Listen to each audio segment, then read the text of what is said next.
Lukey, how do you sum up the feelings after that one? Ah, it's shocking. That's as low as I felt after a game in a long time. But most important thing now is, you know, we know the seriousness of the next 4 games. So there's no time for feeling sorry for yourself. It's you've got to accept and admit how poor we were tonight. But we've got to press the release valve now and finish the season. Putting in performances a lot better than that. Where does the first half performance come? Because I imagine that's what really, really frustrated you, that first 45. No idea. It's Dublin Derby. We were prepared. We knew what we were doing. We knew how they'd play, and it just didn't happen. We were all over the place, and we managed to recover. After half time, got ourselves an opportunity to get back in the game. But I'm sure Georgie, he's probably a 9 out of 10 penalty guy, so can't point the finger at him. It just happened. And then they go down the other end and score. And it's, when momentum swings like that, it's very difficult to get it back. And the reality is we weren't good enough. So yeah, it's such a weird night because obviously the Georgie one is the incident people will look at, and it's a defining moment. Any penalty in a game is, but there were other chances Shells had. Kilduff had one in the first half where you probably put your house on his second touch being better and him tucking it away, and Mark Byrne had one from distance as well. So there was actually probably a couple of chances in the game to get something out of it. Yeah, we did have chances, and Collie probably didn't have loads of saves to make. They were more clinical. Thinking back, in fairness, I think there were 3 great finishes by your man. So give yourselves a chance when you hit the target like that and you're that clinical. But wouldn't be right to point your fingers at Georgie for the penalty or Kilduff for a miss. It was just everyone who played tonight wasn't good enough. The mood in the dressing room at half time, what was it like? Because Ian kind of hinted on the fact that he was hugely disappointed with what we saw in the first half. I'm sure his team talk might have reflected that. Yeah, he told us how it was. We didn't need to be told, as in we realised ourselves. But he spoke to us, Seko spoke to us, told us what we needed to do, as individuals, as units, as a team, to get a foothold in the game. And in fairness, I thought we started the second half quite well, but it wasn't even down to any drastic changes. We were just a bit more on the front foot and showed a little bit more desire, which is it's a non-negotiable really. It shouldn't take a bollock and a half time for that to happen. Tolka has been a bit of a weird one, obviously no fans, and it seems Shells nearly play better away from here. Is there something about Tolka, or? No, I mean, I look forward to home games more than away.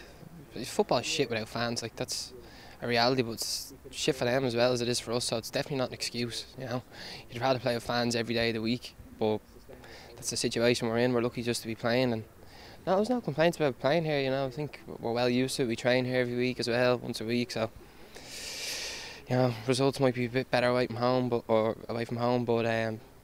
wouldn't put it down to actually physically playing in Tolka. It's whatever way the games have gone. I know you mentioned that finger pointing isn't very useful, but how do you identify those issues? How do you not point fingers but call people out and try to drive those standards up? Because what we've seen in recent weeks probably isn't a reflection of some of the ability and some of the organisation in this squad.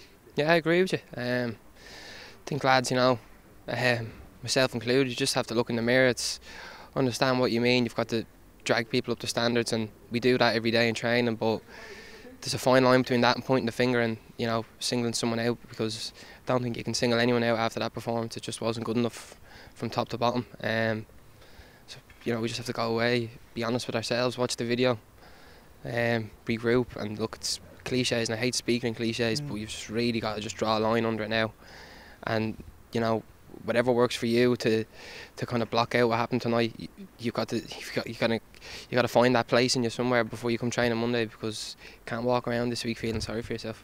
That danger of relegation, it is a real danger now. Is that something that can help retrain the focus and really put a line on it? Because like you say, there's no point in feeling sorry for yourself. There's a lot of points still to play for and very important games coming up. Exactly, yeah. I mean, of course it's a possibility. Be lying if I said it wasn't, be naive if I said it wasn't, but you find out what you're made of if you play with that little bit of pressure and that edge, and so much to play for.